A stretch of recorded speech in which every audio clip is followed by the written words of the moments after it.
नमस्कार दोस्तों, मैं तृप्ति दमन और आप सुन रहे हैं एहसास। आज एहसास के इस एपिसोड में हम बात करने जा रहे हैं ऐसे विषय पर जिसको ना हम विषय कह सकते हैं और जिस पे ना लिखा जाए तो जीवन अधूरा है और जिस पे आप कभी पूरा लिख ही नहीं सकते, क्योंकि उसकी एक कहते हैं अंतिम सीमा कुछ है ही नहीं, क्योंकि वो ही जीवन है। शायद आप समझ गए होंगे मैं कहना चाहती हूँ।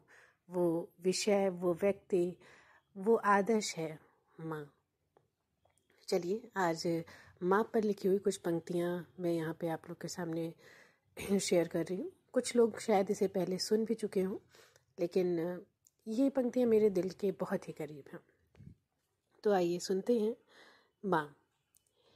इस कविता का शीर्षक है वो थी। वो कहती थी, हम हंसते थे।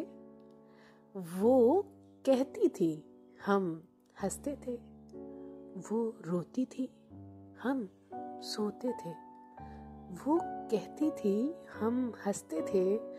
वो रोती थी और हम सोते थे। वो सांस भी गिन कर लेती थी। वो सांस भी गिन कर लेती थी और हम अल्हड़ मस्त दीवाने थे। वो दिया सलाई थी घर की। वो दिया सलाई थी घर की, हम उसके राज दुलारे थे। वो गर्मी में हवा हमारी थी। वो गर्मी में हवा हमारी थी और हम उस आराम के मारे थे। वो धूप में छांव भरी बदरी। वो धूप में छांव भरी बदरी, हम नाजुक कली से आले थे। और वो हर उलझन का हल भी थी। वो हर उलझन का हल भी थी, हम मकड़ी के उलझे जाले थे। और वो ईश्वर की अद्भुत कृति थी। वो ईश्वर की अद्भुत कृति थी, हम उसके ही सहारे थे। वो प्रकृति का दूजा रूप सी थी। वो प्रकृति का दूजा रूप सी थी, हम केवल उसे निहारे थे। वो हमारे जीवन का आसमान थी। वो हमारे जीवन का आसमान थी, हम उसकी आँख के तारे थे।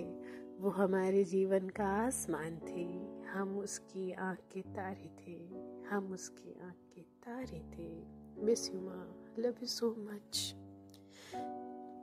थैंक यू सो मच दोस्तों इस कविता को सुनने के लिए, और आगे ऐसी ही कविताओं के लिए, ऐसी ही भावनाओं के लिए हमारे चैनल से जुड़े रहें। लाइक, सब्सक्राइब और शेयर करें।